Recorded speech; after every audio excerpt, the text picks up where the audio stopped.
Snow drifted down from a leaden sky, silent as breath, as the lawman sat alone by his dying fire. The night was long, and the Wyoming wind tore through the canyon like a beast with no mercy.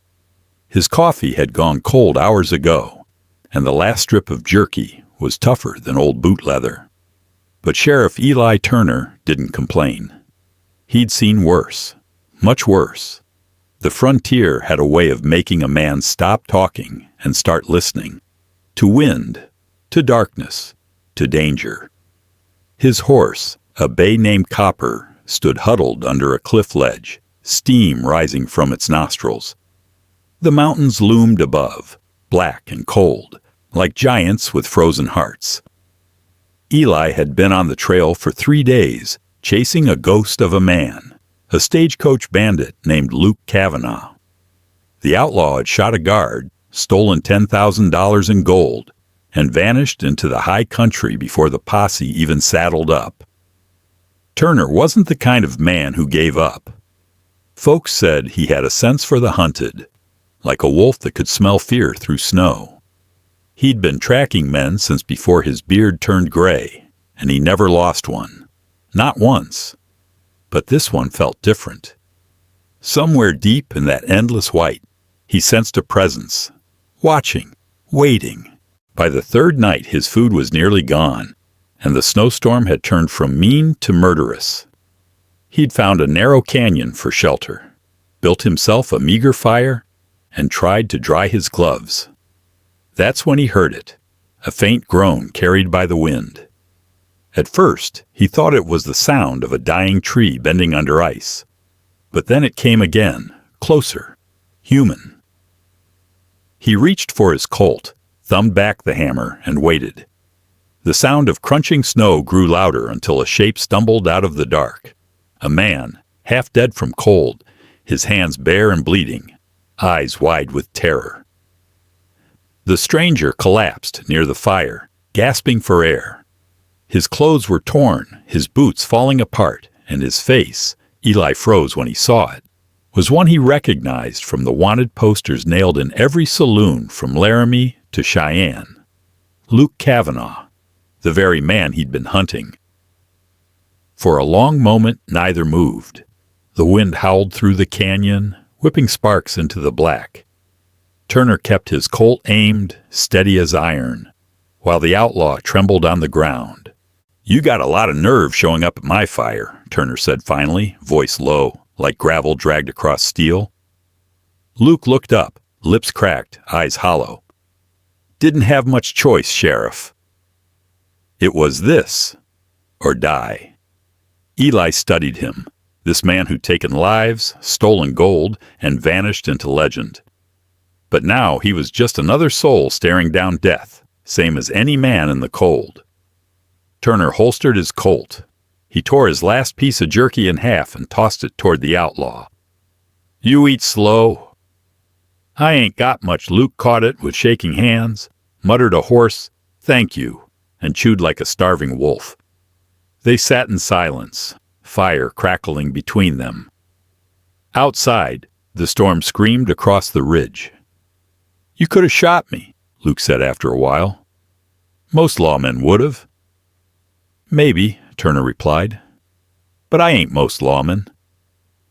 And it don't seem right to kill a man who's already dying." Luke gave a faint, broken laugh. "Then, you're either a fool, or you got a death wish. Maybe both." Hours passed. The outlaw drifted in and out of sleep, his body shaking from fever. Turner kept the fire alive, feeding it with what little wood he had left. When morning came, the snow had buried the canyon waist deep. The storm had passed, but survival was a coin toss. Turner didn't know why he'd spared the man. Maybe it was the war years still haunting him, when blue and gray had butchered each other over flags, and mercy had become a lost word. Maybe he was just tired of burying men. By noon, Luke stirred, weak but breathing. "Why'd you help me?" he asked. "Because I could," Eli said simply. "World's cruel enough without me adding to it." Luke stared at him a long while, then whispered, "You'll regret that." Turner shrugged. "Maybe. But you'll have to live long enough to make me." He gave Luke a spare blanket, helped him to his feet, and pointed east. "There's a creek 2 miles down. Follow it. You'll hit the old wagon road. If you're smart, you'll keep walking till you find a town." Luke hesitated. "You ain't gonna arrest me?" "I don't arrest half-frozen ghosts," Turner said. "Get gone before I change my mind." The outlaw nodded once, eyes full of something strange. Not gratitude exactly, but something close. And then he limped away, swallowed by the white wilderness. Turner saddled Copper and headed in the opposite direction. The wind was still sharp, but he felt lighter somehow, like the weight of the badge on his chest had eased. 2 days later, he reached a mining camp near the Bighorn Mountains. The miners there looked uneasy. Word was spreading fast. A gang of highwaymen was working the pass, ambushing travelers and stealing supplies. Turner barely slept that night. Something gnawed at him, a bad feeling crawling under his ribs. When dawn came, he set out alone toward the pass.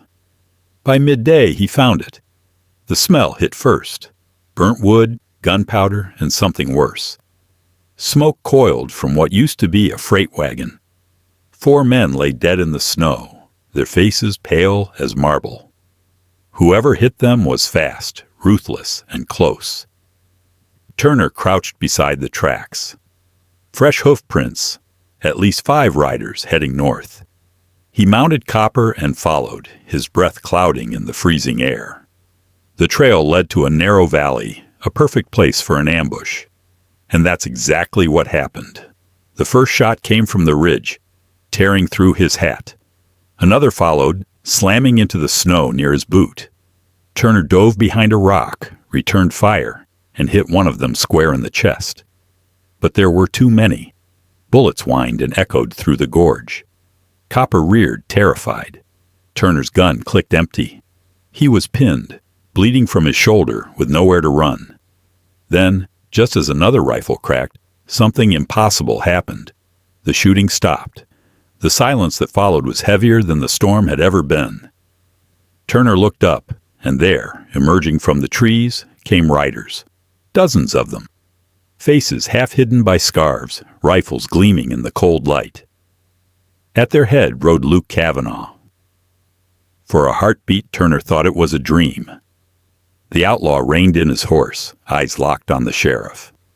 Then he turned his rifle, not at Turner, but at the ambushers. "Leave him," Luke shouted. "Now!"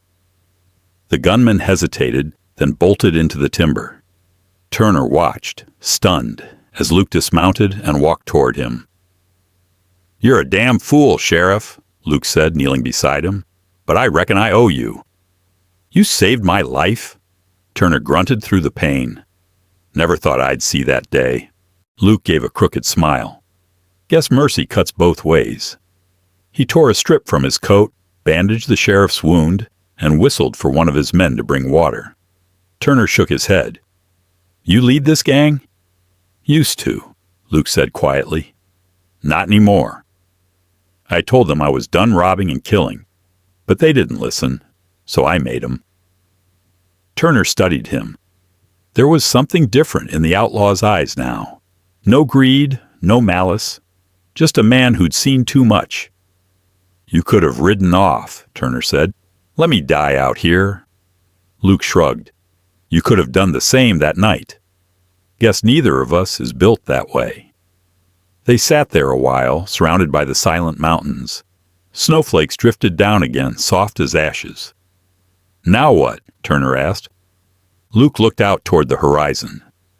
"Now you ride back to your law. Tell 'em the bandit's dead. Ain't nobody left to chase." Turner frowned. "And you?" "I'll head south. Maybe start over. Maybe not. World's big enough for ghosts like me." The sheriff climbed to his feet, wincing. "Luke, you ever come back across my path, I'll have to do my job." Luke smiled faintly. "Wouldn't expect anything less." They shook hands, brief, rough, honest. Then Luke mounted up, gave a final nod, and rode off into the snow. His men followed, fading into the white like spirits returning to the wind. Turner watched until they were gone. The mountains were quiet again. He holstered his Colt, patted Copper's neck, and said softly, "Guess not every outlaw's beyond saving." When he reached town 2 days later, the locals stared at his wound, at his tattered coat, at the look in his eyes. Someone asked, "Did you get him, Sheriff?" Turner just stared out the window at the falling snow. "Yeah," he said finally. "Got him." But in his heart, he knew better. Luke Kavanaugh was gone, not dead, not caught, but changed. And somewhere out there, in the wild heart of the West, a man who'd once been lost had found his redemption. Because one winter night, a weary lawman shared his fire with a starving bandit. They said later that Eli Turner was never quite the same.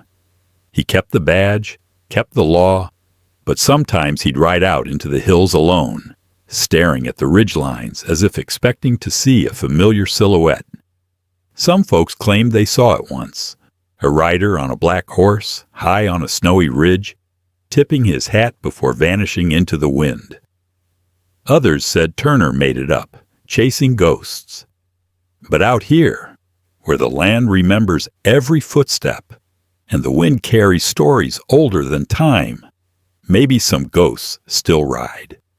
And maybe, just maybe, mercy never really dies.